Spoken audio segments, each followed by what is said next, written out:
Transversalidad en la perspectiva de género y la paridad. La transversalidad y la paridad en la perspectiva de género deben ser políticas de Estado en respuesta al compromiso adquirido por nuestro país al firmar y ratificar tratados y convenciones internacionales que incorporan las acciones afirmativas como instrumento fundamental para tomar todas las medidas políticas, administrativas, legales, presupuestales, judiciales, sociales y culturales a través de la armonización de leyes y de políticas públicas de aplicación obligatoria, que garanticen el acceso de todas las mujeres y las niñas al pleno goce de sus derechos, así como el avance en el ejercicio de su ciudadanía y sus libertades. Por lo anterior, el PRD y sus gobiernos deberán asegurar la igualdad sustantiva y efectiva, así como la no discriminación y una vida libre de violencia de las mujeres durante todo su ciclo de vida. Institucionalización de la perspectiva de género como la visión política, científica y analítica. Transversalidad de la perspectiva de género y potenciar la participación real de la sociedad en el respeto, defensa y vigencia de los derechos humanos de las mujeres.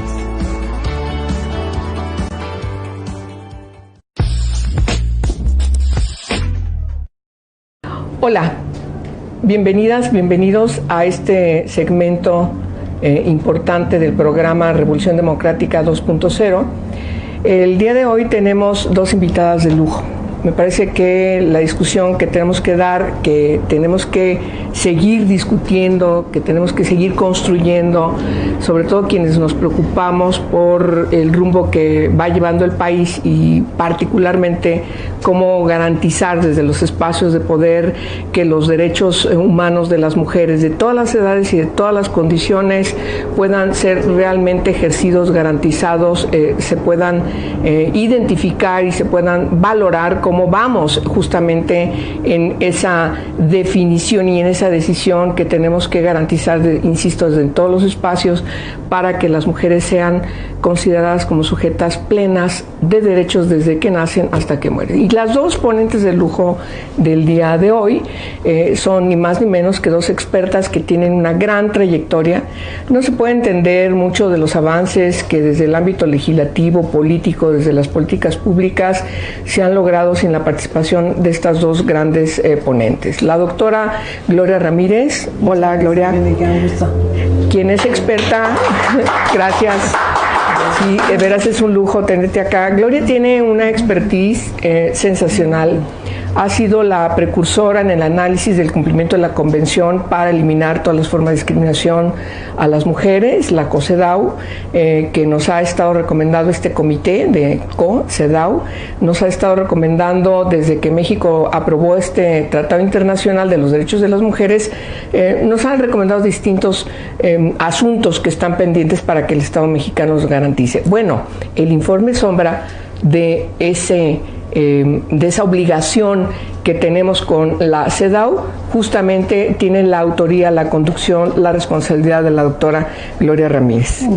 Y también tenemos a otra gran experta que tengo que decirles, la conozco muy cercana, ha estado incluso formando parte de los equipos en donde yo he trabajado, donde tengo que darle toda el reconocimiento respecto a la expertise que tiene desde la técnica legislativa. Les quiero decir que no es tan fácil conocer la técnica legislativa y sobre todo cuando viene desde una abogada feminista que además de ser una profesional del derecho también es una litigante y por supuesto no podríamos entender cuando leemos la sentencia contra el Estado mexicano sobre Campo Algodonero, no podríamos entender sin la puntualización de las distintas abogadas que representaron a las víctimas, a las madres de las víctimas que dieron origen a esta terrible sentencia contra el Estado mexicano del Campo Algodonero,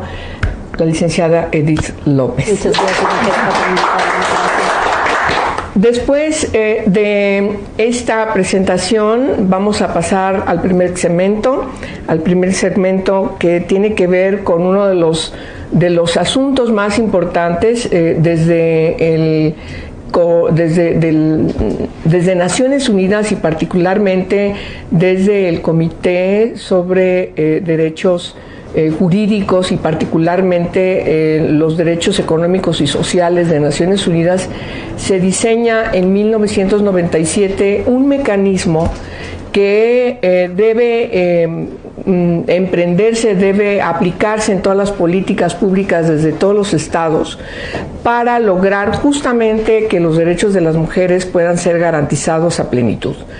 Todas las medidas que se tienen que tomar desde el ámbito administrativo, judicial, económico, político, social, desde todas las distintas esferas de la gobernanza, tiene que ver con este mecanismo que se conoce como la perspectiva de género. Justamente de eso vamos a hablar. Y para empezar le pediría de manera, para empezar a discutirlo, Gloria, me gustaría muchísimo que nos platicaras desde tu expertise cómo has visto la construcción de la perspectiva de género en nuestro país.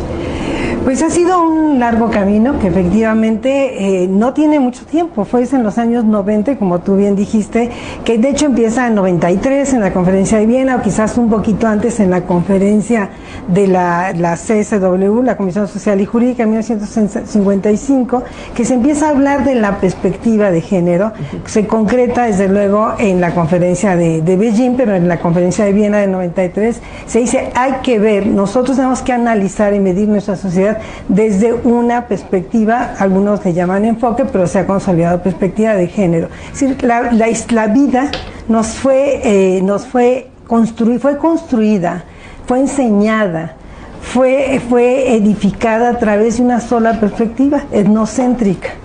Y es hasta los años 90, muy recientemente, que nosotras, las mujeres, y en ese sentido el movimiento feminista, recupera y reivindica una perspectiva para mirar la vida y la sociedad. Y eso nos permite fortalecer pues el objetivo fundamental, que es la igualdad de género, ¿no? Construirla ha sido un largo camino. Hoy se reconoce, pero muchas veces no se entiende, y lo peor, no se aplica, pero de eso vamos a hablar. Sí, muchas gracias. ¿Cómo ves, Edith, que la perspectiva de género, cómo ha transitado desde el marco jurídico de nuestro país? Yo creo que todavía sigue en transición, ha sido sumamente complejo, pero hemos visto precisamente reformas muy interesantes a nivel constitucional, en donde empezamos a hablar de términos muy importantes como paridad. Si bien desde 1975 tenemos la igualdad entre hombres y mujeres, vemos otros avances normativos que han permitido que poco a poco se vaya estableciendo incluso la obligación de las instituciones y de los gobiernos de ir manejando la perspectiva de género en la transversalización de todas sus políticas. Sí, bueno, pues nos parece muy importante esta introducción. Vamos ahora mismo a un corte de un segmento que tiene que ver con la Declaración de Principios del PRD.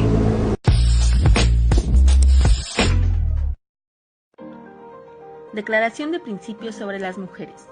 Las y los militantes del PRD, así como sus dirigencias en todos sus niveles y representantes populares, asumimos con base en nuestra vocación igualitaria el respeto y obligación a llevar a cabo todas nuestras acciones y programas bajo los principios de igualdad sustantiva, perspectiva, transversalidad y paridad de género, así como el principio de despatriarcalización. Por igualdad sustantiva entendemos la igualdad de hecho o material por oposición a la igualdad de derecho formal. Luchamos por modificar las circunstancias que impiden a las personas el pleno ejercicio de sus derechos y el acceso a las oportunidades a través de medidas estructurales, legales y de política pública. Por perspectiva de género, la eliminación de las causas de la presión de género como la desigualdad, la injusticia y la jerarquización de las personas sobre la base del género. En este sentido, promovemos la igualdad entre los géneros a través de la equidad, el adelanto y el bienestar de las mujeres, para contribuir a construir una sociedad en donde las mujeres y los hombres tengan el mismo valor, igualdad de derechos y oportunidades para acceder a los recursos económicos y a la representación política y social en los ámbitos de toma de decisiones. La transversalidad de género la aceptamos como el proceso de garantizar la incorporación de la perspectiva de género en todas las acciones y programas, con el objetivo de valorar las implicaciones que tiene para las mujeres y los hombres. Por tanto, pugnamos por el acceso de las mujeres al pleno ejercicio de sus derechos humanos, políticos, sexuales, reproductivos y a decidir de manera libre e informada sobre su cuerpo.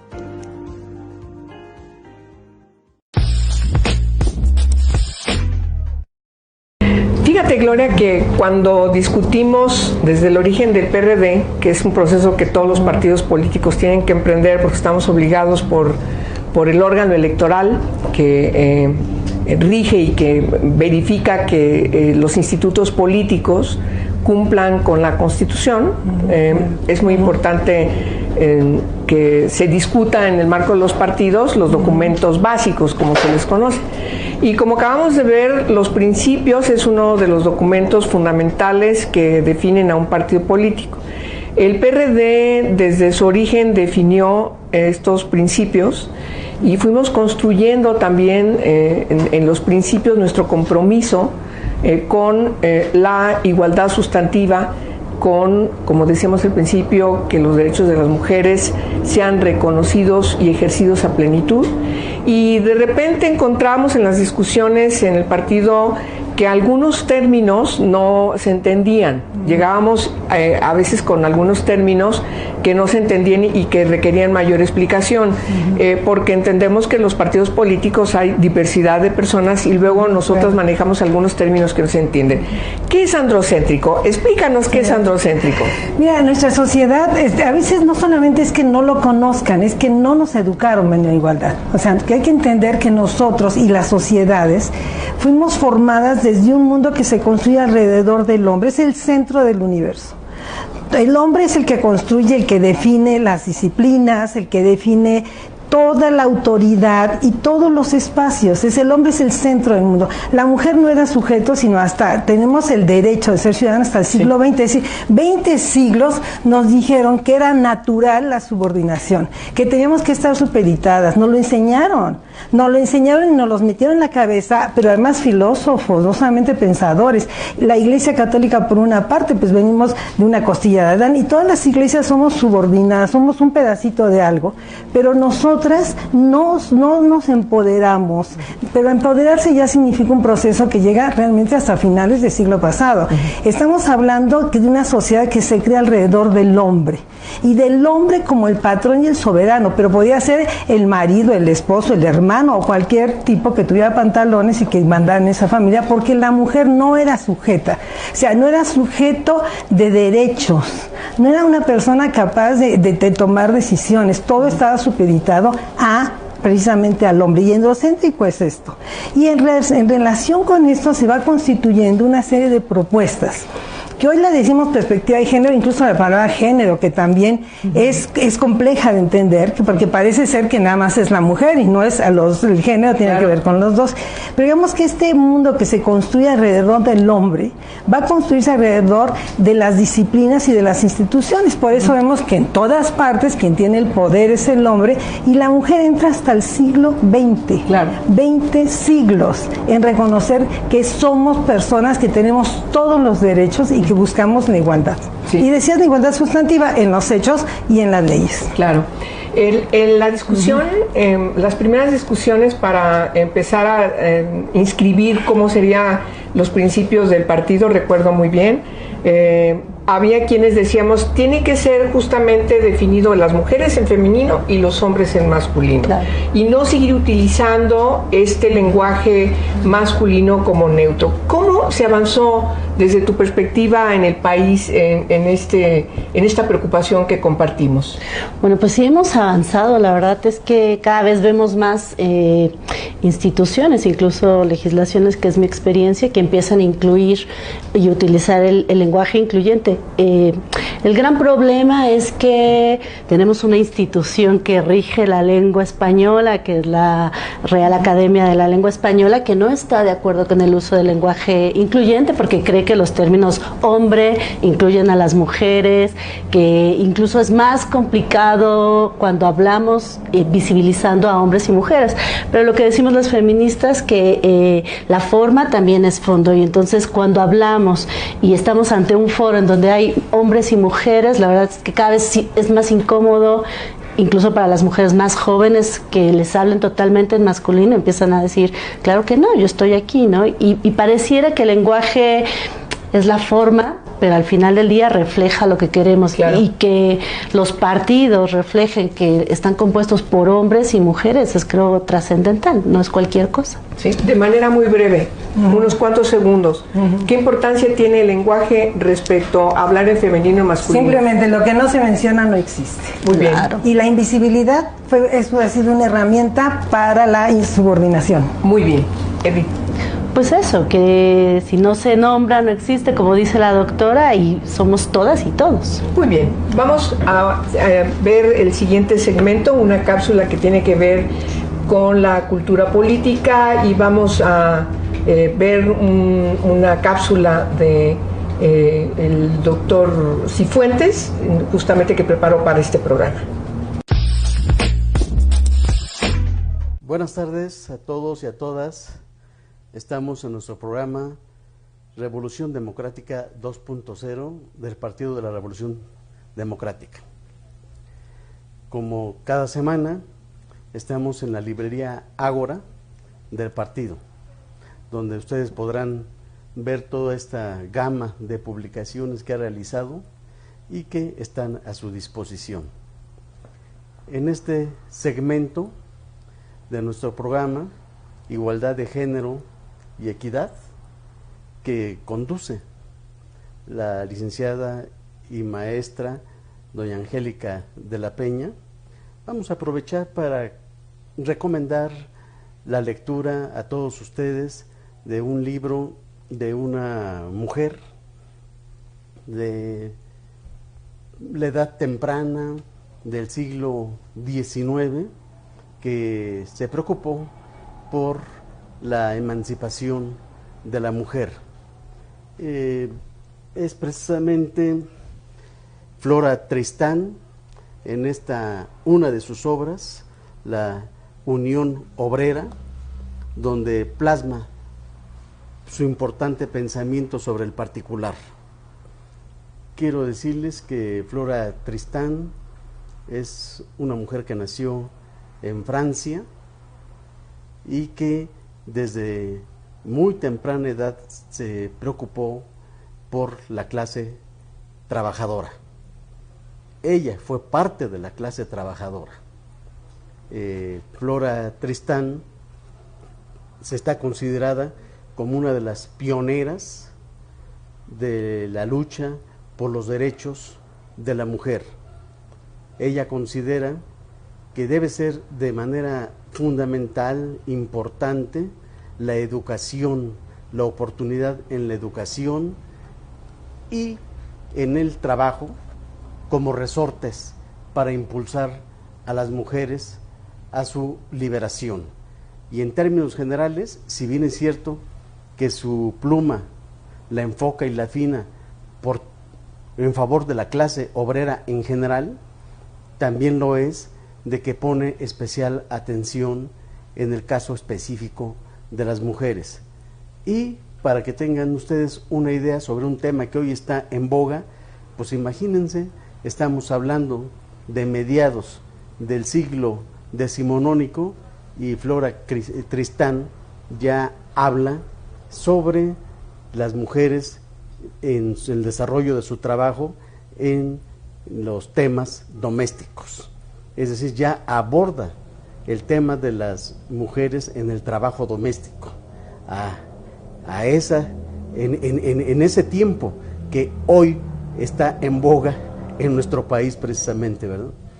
Ella denuncia la inequidad, la forma en que son tratadas las mujeres en las fuentes de trabajo, la desigualdad que hay en relación con nosotros obreros, al grado de que las consideran como unas parias, y va más allá, incluso señala de que lamentablemente aún entre la propia clase obrera a la mujer se le tenía como un ser inferior. Es una mujer valiente para su época, ya que por sus orígenes, en virtud de que lamentablemente a sus padres no se les reconoció como legalmente bien formado el matrimonio, pues a ella también se le estigmaba por esta situación. y se sobrepuso a esta situación, ¿verdad? Y al sobreponerse sobre estos temas, los aborda con mucha pasión, con mucha valentía, para dejar un legado a la humanidad en general, a la clase obrera en lo particular, y muy especialmente una lección y un pensamiento, decíamos, valiente, de vanguardia, para las mujeres, sobre todo para las que hoy en día en nuestro país y en el mundo luchan por la igualdad de los géneros. Yo les recomiendo este libro, lo tienen aquí en la librería Ágora del Partido de la Revolución Democrática a su disposición, totalmente gratuito. Háganlo, vengan por él y léanlo, que tendrán mucho material para reflexionar y en un momento dado para discutir, para el debate político-social y para proponer nuevas ideas. Muchas gracias, regresamos al estudio. Estamos de regreso. Voy a pedirle a Edith que nos platique, en base a todo lo que lee, ¿qué es lo que estás leyendo ahora? Bueno, ahora estoy leyendo un libro que se llama Contra los hijos, es desde un análisis de la maternidad desde la perspectiva feminista de la autora Lynn Meruane, es chilena, y hace un análisis muy interesante sobre la carga social que hay en contra, bueno, sobre las mujeres y las decisiones de en qué momento deciden ser madres. Todavía existe, a pesar de que se ha luchado muchísimo por el derecho a decidir, la sociedad pesa mucho a la hora de determinar en qué momento una mujer se convierte en madre, ¿no? Entonces es un libro muy interesante. Ya. ¿Qué estás leyendo? ¿Qué nos recomendarías? Bueno, yo te recomendaría, yo hoy te estoy consultando porque estoy haciendo un artículo que lleva una parte de historia, la excelente colección de los libros que publicó cuando era directora del Instituto Nacional de Estudios de las Revoluciones en México, la doctora Galeana, y que se las recomiendo. Es una colección de 5 o 6 libros en los cuales se recupera la historia de las mujeres en rebeldía, la historia de las maestras de México, que en la historia de México aportaron fue una gran aportación, contribuciones importantes. Es colección coordinada en su mayoría, no todos los libros, por la doctora Galeana, pero ahí tenemos de Rosa María Valles, de historiadoras como Ana Lauhaven de la Universidad Autónoma Metropolitana. Realmente se los recomiendo, además son gratuitos y los pueden bajar por internet en el Instituto Nacional de Estudios de la Revolución Mexicana, la colección de mujeres. Y también, si no la encuentran ahí, en el Museo de la Mujer, podrían también ubicarlos. Sí, también sería muy importante que pudieran visitar este museo que se encuentra en el centro, en la calle de Bolivia, y francamente conocemos el gran esfuerzo de Patricia para lograr tener este espacio, lograr el montaje, y francamente debe ser un espacio que tenemos que conocer. Hay un tema muy importante en el diseño de los documentos básicos de los partidos políticos. En el caso del PRD, la construcción del programa, este documento fundamental que plantea qué es lo que le propones a la sociedad, para qué quieres llegar al poder, y cuando estás en el poder, qué es lo que tienes que hacer para tener una propuesta programática que te distinga, que pueda ser valorada también por la sociedad, por la gente que vota por ti, pero también la que no vota por ti, y por supuesto te diga has cumplido o no has cumplido. No ha sido fácil, yo creo que ningún partido ha podido lograr todavía ser sancionado desde el aspecto de lo que propone desde su programa, por muchas circunstancias. Nos parece que la democracia en México todavía tiene que transitar mucho tiempo más, tiene que haber políticas públicas también, incluso tareas más desde los partidos políticos, para que la sociedad, las ciudadanas, ciudadanos y quienes aún no tienen los 18 años de edad pero que ya se empiezan a interesar en la política, puedan efectivamente verificar cuál es la propuesta de cada partido político. Edith decía ahorita en el libro que estás leyendo, decías el derecho a decidir de las mujeres sobre su propio cuerpo. Esa es una propuesta programática que el partido tiene definido desde hace mucho tiempo, que nos ha llevado incluso a ser congruentes cuando gobernábamos la Ciudad de México, de tal manera que esa es una de las políticas que tuvo que remontar muchos prejuicios, muchos obstáculos y presiones desde el conservadurismo, que siguen viendo a las mujeres más como incubadoras y no como sujetas de derechos que tienen que decidir sobre su cuerpo, inclusive su maternidad. ¿Qué opinas tú de eso? Claro, yo creo que el derecho a decidir es una reivindicación de las mujeres, y no solo de las mujeres en los 70, sino de las mujeres en esta época. Vemos los movimientos de Argentina, sobre todo de estas mujeres, perdón, voy a tomar un poquito de agua, de estos movimientos en donde la famosa marea verde, ¿no? Quien no quiere tener su pañuelo e identificarse con estas mujeres que salen a exigir. Y yo creo que México está pues en eso. Pareciera que íbamos avanzando y ahora siento que está un poco desdibujado en el tema. Desde la sociedad seguimos empujando, y hay algunas propuestas. Al principio de la legislación se hicieron propuestas, pero no hay realmente un foro que quisiera a profundidad debatir este tema, ¿no? Y vemos en congresos algunas propuestas también, pero no hemos logrado un avance, no desde en la época en que se instaura en la Ciudad de México, que han pasado más de 10 años y no hemos podido avanzar en otra legislación, y la pregunta es ¿por qué no?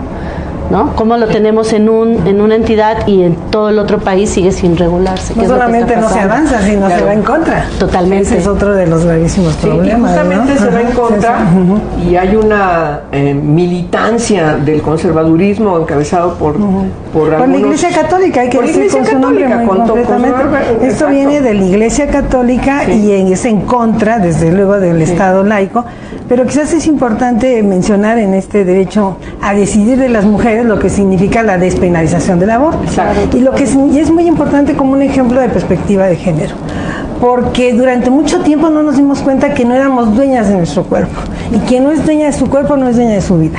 Y si no es dueña de su vida no puede decidir ni participar con libertad, ¿sí? Porque para ser dueña de tu vida y poder decidir el número de hijos que quieres va en función también de la participación que tengas. Entonces, romper con esta formación que pensaba que era natural que las mujeres tuviéramos ciertas actividades siempre por debajo del hombre, pues, y siempre supeditada a las decisiones patriarcales, que no es una lucha contra el hombre, sino contra los poderes patriarcales. El patriarcado es la dominación desde un sesgo masculino para las mujeres, y hoy no solamente es las mujeres, sino hablamos también de una diversidad sexual. Entonces, ser ciudadano significa tener todos los derechos, claro, como dice la Constitución, ni más ni menos, como dicen todos los mecanismos internacionales, como la convención que mencionabas, que vamos a llamarle CEDAW. Tenemos todo el derecho a decidir, pero no basta si no nos ponen las condiciones para hacerlo. Claro. Esto no quiere decir que tienes que abortar, es una decisión personal individual que todo el mundo tiene que respetar, pero que tengas ese acceso, que además limita muertes maternas. Sí. Aquí hablamos de muertes maternas, hablamos de niños que quedan desamparados, hablamos de una serie de situaciones que se dan, de manera que yo tengo todos los derechos, significa que tengo el derecho también a decidir sobre mi cuerpo, pero además que tengo los medios para realizarlo, como sucede en el Distrito Federal. Claro. En el Distrito Federal no se ha muerto una mujer por aborto, una sola en más de 10 años. Sí. Y en la República Mexicana siguen las mujeres muriendo. Sí. Y entonces vemos un gran drama. Tener perspectiva de género es precisamente entender, ¿sí?, que la mujer, y darle a la mujer todos los derechos, es dejarla sobre lo más importante, que no leía yo hace poco, ¿no? Quien no tiene el dominio de tu cuerpo no puedes tener el dominio de tu participación política. Claro, totalmente. Y eso ha distinguido al Partido de la Revolución Democrática, eso ha distinguido a quienes hemos construido desde esta dinámica heredada desde el Partido Comunista, después PSUM, después Partido Mexicano Socialista, hoy PRD. Estamos en una discusión para transitar a otra cosa a partir de la obligación que dio como resultado la elección del año pasado, y en esta construcción efectivamente tenemos que tener como una constante la preocupación respecto de que las mujeres no pueden estar siendo encarceladas por abortos a veces abortos que no son causados, lo cual me parece que es verdaderamente absurdo, la persecución de ellas, les destrozan la vida, las separan de sus hijos, y finalmente hay recomendaciones del Comité de la CEDAW el Comité le dice a México que tiene que cumplir con exacto, esto, tiene que cumplirlos, o sea, no es un asunto solamente que tenga que ver no es una cuestión de si quiero, todos los derechos y tiene que respetar, y varios mecanismos se lo dicen a México. México tiene que cumplir con permitir a la mujer el acceso al aborto legal. Al aborto legal. No obligas a nadie a que aborte, es como si estuviéramos hablando de la ley de adopción. Hay que tener una norma que garantice, que regule la adopción. Ya tú sabes si la usas o no, tú sabes si la invocas o no. Es igual, pongo el ejemplo de la adopción porque es emblemático lo que también puede aplicarse en el caso de la decisión de continuar o no con un embarazo no deseado. Finalmente, cada mujer tiene el derecho a decidir qué camino toma, incluso frente a una situación oprobiosa. No continuarlo simplemente porque no está en la perspectiva de asumir una responsabilidad como la de ser madre, tener una niña o un niño y garantizar sobre todo que sean felices desde que nacen. Vamos al siguiente segmento que tiene que ver con las opiniones que tienen las personas de carne y hueso en la calle sobre estos temas que hoy nos preocupan y que estamos planteando, estamos informando desde este programa.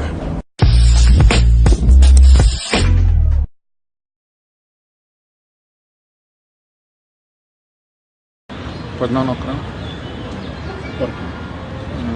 ¿Por qué? Porque pues ya dieron el motivo de que se casara hombre con hombre, ¿no? Y mujer con mujer, por eso yo creo que ahora sí que no le veo la desigualdad. Sí, lo están intentando. ¿Por qué lo tendrían que hacer? No.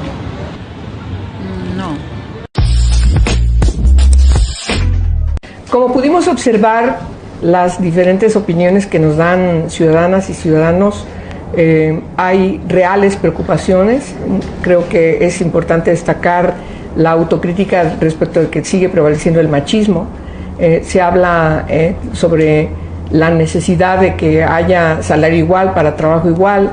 Nos importa mucho seguir trabajando en cómo hacer llegar a todas las personas conceptos, que se entiendan conceptos que luego nosotras utilizamos toda la vida, pero hay todavía necesidad de explicar muy bien qué es la transversalidad de la perspectiva de género. Ya explicamos qué es la perspectiva de género, pero qué quiere decir transversalidad, qué quiere decir paridad, qué quiere decir igualdad sustantiva, qué quiere decir todos estos preceptos que estamos usando normalmente junto con el de la no discriminación, qué quiere decir derechos humanos. Nos parece muy importante que todas estas preguntas puedan seguirse trabajando en otros programas desde Revolución Democrática 2.0. Hay redes sociales de nuestras invitadas que ustedes pueden también dirigirse de manera personal con ellas. Sigan escribiéndonos, por favor, porque este debate tiene que ser permanente para que el país pueda realmente salir adelante. La educación, la información, el acceso a todas estas herramientas del conocimiento, a las obligaciones que tenemos como Estado de los tratados internacionales que hemos aprobado, el conocimiento de los avances en la Constitución, las leyes que hemos hecho en distintas legislaturas, lo que está pendiente, todo eso es muy importante en la vida cotidiana, en la vida diaria de las personas. Yo voy a preguntarle a Gloria y Edith qué mensaje darían a las ciudadanas y ciudadanos justamente para que estas categorías que nosotros utilizamos mucho lo puedan entender en su vida cotidiana. Por ejemplo, empezamos contigo, Gloria. Claudia, estas que llamamos categorías o conceptos, perspectiva de género, transversalidad de género, igualdad de género, parece que todo el mundo las entendemos, pero nos damos cuenta de escuchar la opinión precisamente de la ciudadanía en las calles, en los parques, que no es así. Y no es así porque es normal, nunca se las enseñaron. No las saben, pero las han vivido. No la saben, pero cuando una mujer dice no tenemos el mismo salario en el siglo XXI, haciendo el mismo trabajo, esa es una discriminación, incluso es una violación a sus derechos. Y eso significa porque en ese papel subordinado que lo podemos encontrar nosotros en ese mundo que se crea desde el centro del hombre, el androcentrismo, desde la mirada patriarcal que se refleja con machismo, pero que son instituciones y que es todo este andamiaje, se construyó solamente desde una sola mirada. Pero tenemos no solamente ¿qué es y qué no es? No es integrar a las mujeres, no solamente es integrar numéricamente a las mujeres, no significa nada más mencionarlas, significa cambiar nuestra mirada. Claro. A mí, por ejemplo, pienso y atrevernos a ver que tenemos que romper con ese naturalismo que nos ha hecho un papel de vestirnos como Barbies, de ser Barbies, estar bien portadas, cuando tenemos que ser mujeres, y ahí la palabra empoderamiento, ¿no? Pienso, por ejemplo, en la pintora que hizo una serie de pinturas de las Amazonas inmortales, con mujeres que tuvieron cáncer de mama, que tienen un solo seno y que lo muestran felices. Dicen, el seno no es, el cáncer no es muerte, no es un seno quien me hace mujer. Claro, ¿sí? Sí. Es decir, ver la mujer desde otro punto de vista, ¿no? Ver que tienes una mirada que vas a romper con esos estereotipos que te han implicado, y se trata de reivindicar tus derechos. Sí necesito, yo voy a hacer un trabajo, pero además necesito un lactario, porque acabo de tener un bebé y le tengo que dar pecho a mi niño que necesite ese lactario. Sí necesito trabajar, pero necesito además que me crees guarderías, porque además yo sigo haciendo las labores de la casa. Entonces, vemos también que un problema es importante en esos espacios familiares, pero muy importante en los partidos. Yo quiero reconocer al PRD, que fue de los primeros que reconoció precisamente las cuotas de género, ¿sí? Sí. Que fue abriendo espacios para la igualdad, que fue abriendo espacios para la paridad, que fue haciendo protocolos, y que realmente hoy sería una obligación, bueno, que es una obligación para todos los partidos políticos. Pero estos avances se tienen que traducir en ese mensaje a la ciudadanía, por eso me parece tan importante la formación y la realización de programas como este. Claro.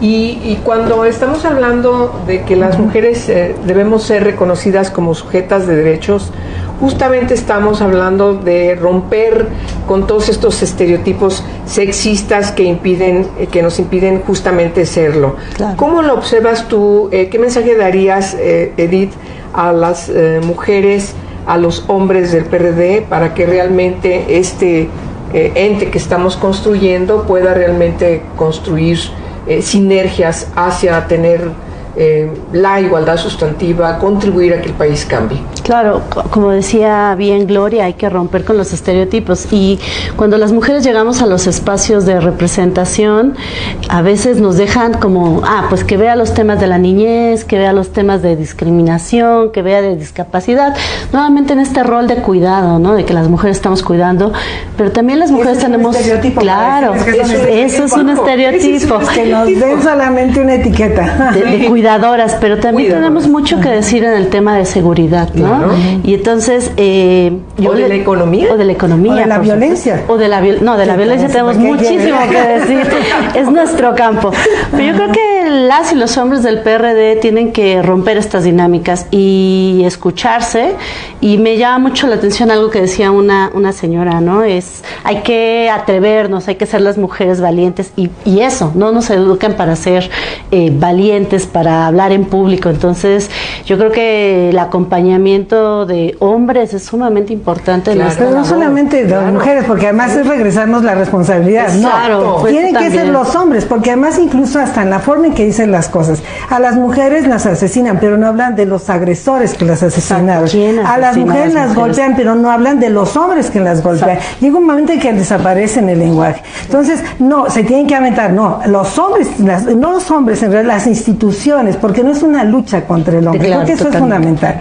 O sea, son las estructuras que, como lo dijimos, se han creado desde hace siglos, que hay que romper esas estructuras. Claro. Y esas estructuras se han tenido que abrir a través de leyes, a través de sanciones, a través de cambiar, pero también hay que aprender a desaprender. Hay que ponernos lentes de género, hay que entender y respetar, eso es fundamental. Esto no cae por buena voluntad, es algo que se aprende, es algo que se enseña, es algo que se practica y es algo que se cumple. cumple, Sí. porque ponerlo en la ley y no cumplirlo nos lleva a impunidad y a más agresión, y por eso surge muchas veces la violencia. Claro, de todo el marco jurídico que hemos construido las mujeres, ¿cuál sería la ley emblemática que tú recomendarías cuando termine este programa? Se metan a la página de la Cámara de Diputados y puedan buscar entre todas las leyes. Sugiérenos una.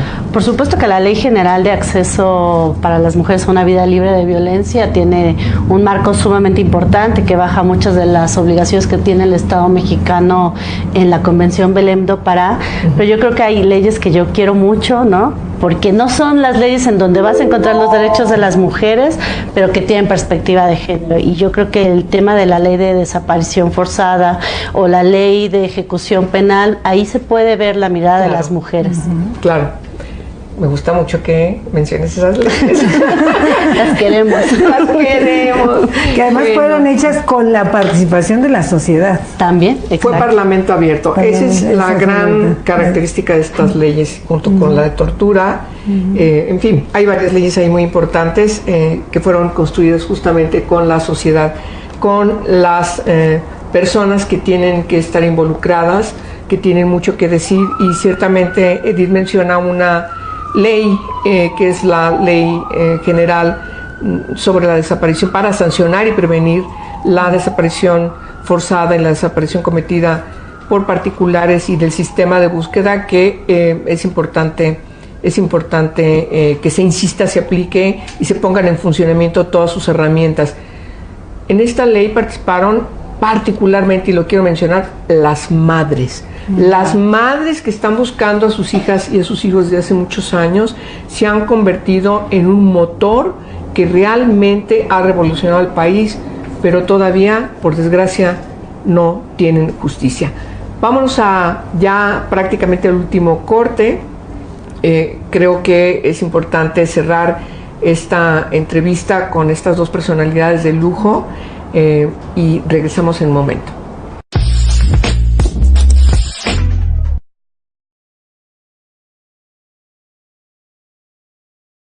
Está, por cuestión de igualdad se ve bien, pero realmente sí tiene que haber un espacio exclusivo para las mujeres por tantas cuestiones que hay de acoso y esas situaciones. No es como una opción, más bien dicho, ya es un punto ya a seguir. Pues sí, estaría bien, obligatorio. Sí. ¿Qué propondrías para que todas las dependencias de la Administración Pública Federal, Estatal y Municipal elaboren sus presupuestos y políticas públicas eliminando la desigualdad de género entre hombres y mujeres? Como tal no hay desigualdad, porque por ejemplo hay Instituto de la Mujer y cuestiones así enfocadas a la mujer, entonces no es tanto que equilibren presupuestos, sino que vayan un poquito más enfocados a qué necesita cada sector. Pues que nos escuchen como mujeres, que nos escuchen nuestras propuestas, nuestras ideas, o sea, lo que nosotras también queremos. O sea, el eliminarla, pues yo le pediría que no, porque pues yo creo que tanto en los géneros, ¿no? Me hablas, pues que tanto siente hombre con mujer con mujer, y yo digo que es algo normal para estos géneros. Pero eso es igualdad. Ajá. ¿Qué propones para que se elimine la desigualdad? O sea, que no haya... Pues yo creo que no le veo la forma de la desigualdad, porque pues yo creo que pues todos sentimos, ¿no? Todos somos seres humanos como para que la eliminen. Regresamos. Por favor, van a encontrar en la pantalla tanto el Twitter como el Facebook y correo de Edith López, como el Twitter y correo de Gloria Ramírez. Como ustedes han podido observar, tenemos en este programa a dos mujeres con una gran expertise, una gran trayectoria, que francamente los minutos que tenemos del programa son poquísimos para conocer todo lo que ellas han aportado cada una en su ámbito, y que ciertamente ha sido indispensable su trabajo. Yo siempre he dicho que las mujeres o las personas no son indispensables. Yo creo que algunas sí son importantemente indispensables, y tanto Edith como Gloria lo son. Han sido partícipes de muchos procesos, de muchas hazañas, que han permitido justamente luchar, trascender la discriminación contra las mujeres, y de eso quiero hablar, Edith. La discriminación contra las mujeres, hemos dicho en este programa, tiene que ver con la diferencia entre mujeres y hombres, las mujeres vistas como objetos, no como sujetos de derechos, y particularmente los estereotipos sexistas que siguen imperando por los siglos y los siglos y los siglos. A veces cuando abordamos, Edith, en conferencias, en distintas pláticas, encontramos cuando hay hombres presentes que se sienten incómodos porque pareciera que con nuestras palabras, al identificar el machismo, qué sé yo, al seguir insistiendo que las mujeres tenemos que ser vistas, visibilizadas, necesitamos decirles que ellos no deben sentirse como estas personas que están enfrente como las responsables. ¿Por qué? Porque este es un asunto que viene de generación en generación. Por favor, ¿nos pudieras explicar bien cómo lo identificó la sentencia de Campo Algodonero para el Estado mexicano respecto de sus obligaciones contra la discriminación?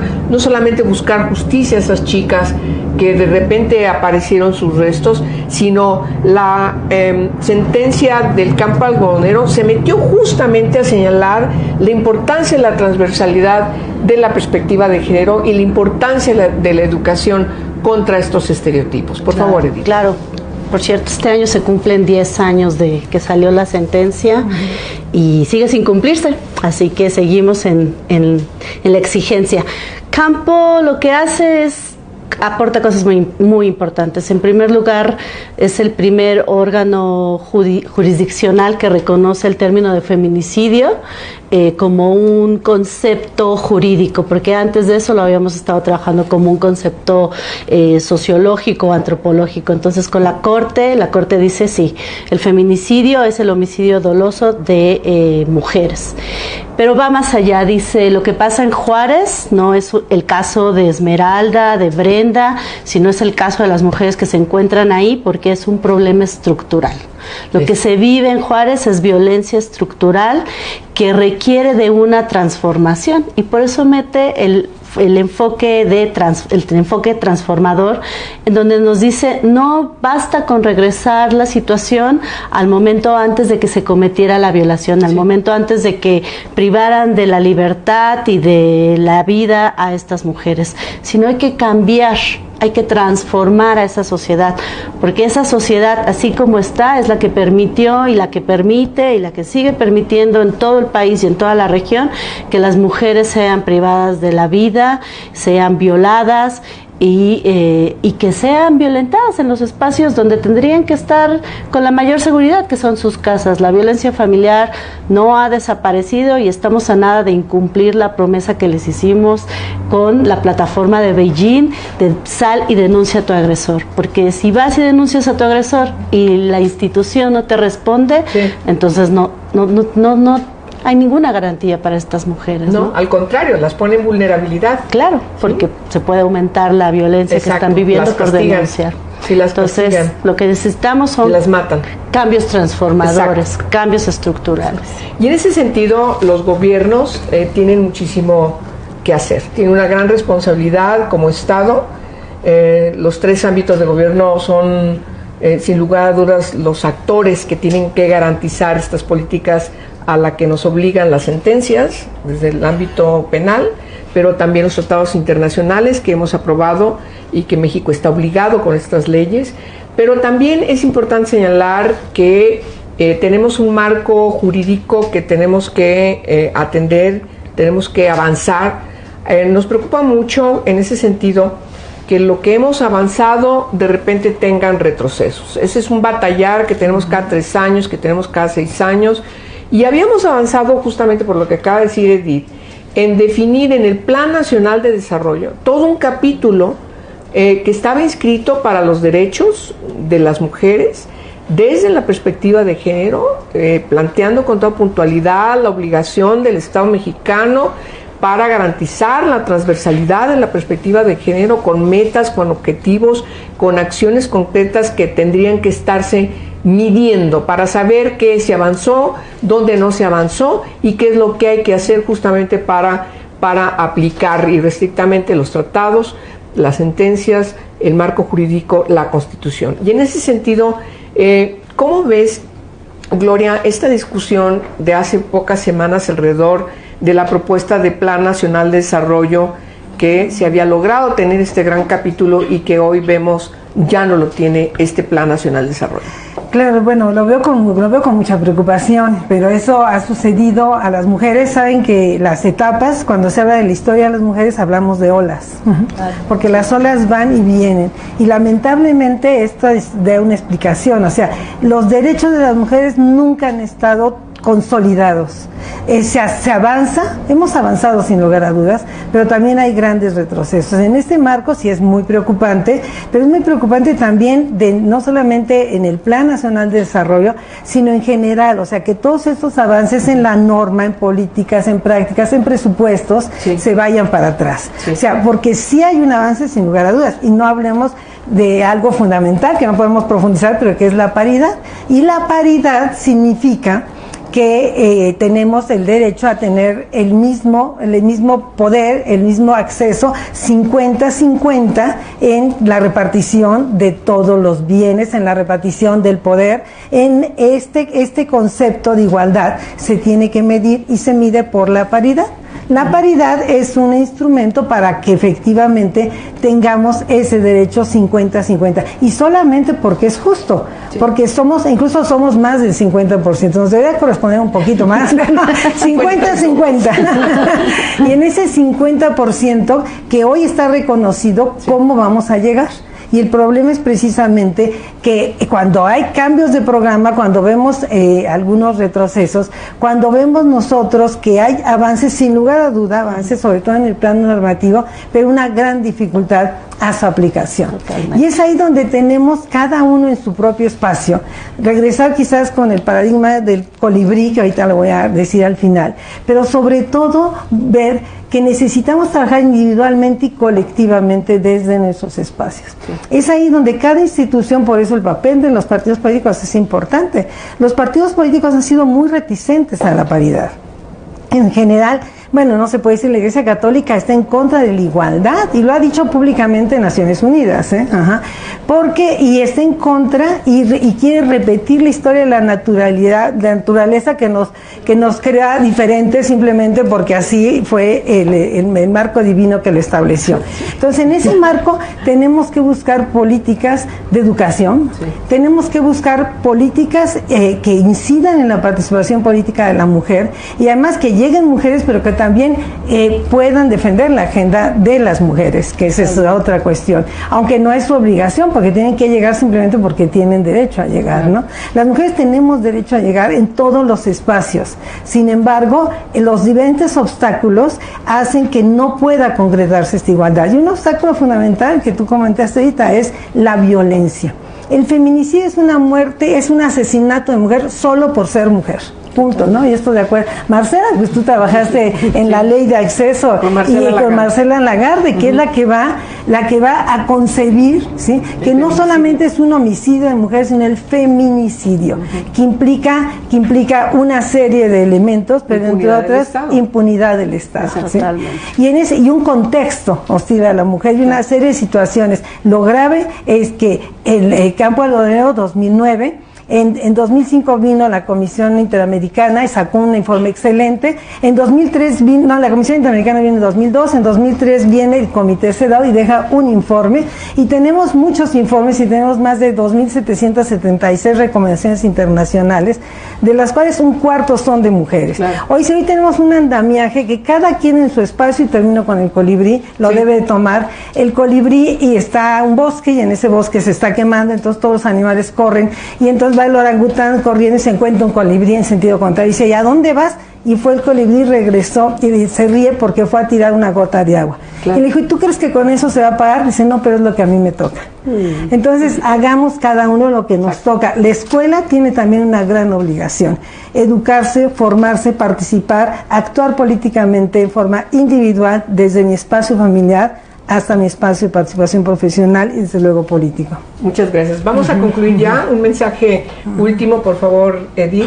Me parece muy importante rescatar lo que aquí ustedes han dicho, en el sentido de que la paridad o llegó, la igualdad, que quiere decir la mitad de hombres, la mitad de mujeres en los espacios de poder, pero me gustaría que en su mensaje final rescataran lo que aquí ha permeado durante sus entrevistas. Es decir, no es un asunto solamente de mujeres. Necesitamos que lleguen mujeres preparadas, pero necesitamos que lleguen hombres preparados. Totalmente. Necesitamos mujeres comprometidas con los derechos de las mujeres y de las niñas, pero también necesitamos hombres que deconstruyan su machismo y que trabajen también a favor de los derechos de las mujeres y las niñas. Un último mensaje, Edith. Yo creo que mi último mensaje sí tendría que ser precisamente a los hombres, porque a las mujeres siempre nos estamos mandando mensajes y diciendo cómo podemos llegar. Yo creo que los hombres es momento de reflexionar y de actuar, sobre todo de actuar, porque pareciera que son monstruos no sociales los que salen y los que violentan a las mujeres, y no, son hombres comunes y corrientes que tienen familias, que tienen hijos, que tienen amistades, y es momento también de replantearse qué están haciendo ellos para avanzar en el tema de la igualdad, ¿no? Muy bien, por favor. Yo diría, mira, hace poco yo leía que la felicidad es una construcción que se da sobre todo cuando existen relaciones interpersonales de solidaridad, la familia, y que México, por cierto, tiene un alto índice en este marco, sobre todo pues por las relaciones familiares que se dan, pero también es importante decirle el índice en relación a la pareja y a la igualdad. Y digo parejas, no solamente desde el punto de vista heterosexual, sino en esta gran diversidad. O sea, la igualdad se tiene que demostrar en la práctica. Y yo el mensaje sería para el partido político. O sea, los partidos políticos tienen que demostrar los cambios, no solamente ponerlos en la normatividad, sino aplicarlos. Tiene que ver la sociedad que efectivamente hay una intencionalidad de llegar desde los cargos más altos del poder hasta la base. Esa base que está exigiendo, pidiendo, demandando formación y darle esa voz a las mujeres, y no solamente elegirlas, acompañarlas, porque no son para que lleguen las mujeres. Hoy el gran problema es que llegaron. Sí. Pero no les permite ejercer, y no saben ejercer en unas ocasiones. Pienso en las mujeres indígenas, otras tienen grandes capacidades, como también hay hombres que no lo sabían y hay mujeres que no lo saben. Solo que hay que considerar la perspectiva de género, que una mujer que llega al poder y que es mujer tiene además esta perspectiva de género, que va a ser acosada, va a ser violentada, claro, y tiene que ser protegida, y tiene que ser protegida por sus partidos políticos también, y acompañada. Sin lugar a dudas, sí, y atender mucho los ámbitos de las mujeres indígenas, que son las que más van a sufrir. Exacto. Bueno, pues sigan a Gloria Ramírez desde su Twitter, a Edith López desde su Twitter también, pero también es una gran activista en el Facebook, y claro, también hemos apuntado en la pantalla sus correos electrónicos. Escriban también al partido, escriban al programa Revolución Democrática 2.0. Nos importa mucho la opinión de ustedes, nos importa que sigan proponiéndonos, nos importa mucho construir el partido que necesitamos para la sociedad, sobre todo a partir de esta coyuntura. Estamos obligados y obligadas a reconstruir el sistema de partidos para que, como dice la Constitución en su artículo 41, podamos ser esos institutos políticos que tienen obligaciones en la construcción de la democracia, pero no cualquier democracia, la democracia genérica, donde están representadas de manera igualitaria mujeres y hombres de todas las condiciones, e insisto muchísimo, también desde los sistemas normativos que luego abandonamos y luego no los tomamos en cuenta. Soy Angélica de la Peña, me dio mucho gusto estar aquí entre mis dos colegas, amigas, queridísimas, y sobre todo de quienes he aprendido y sigo aprendiendo muchísimo. Espero tengan ustedes también la misma impresión. Gracias, Gloria Ramírez. Muchas gracias. Gracias, Edith López. Gracias.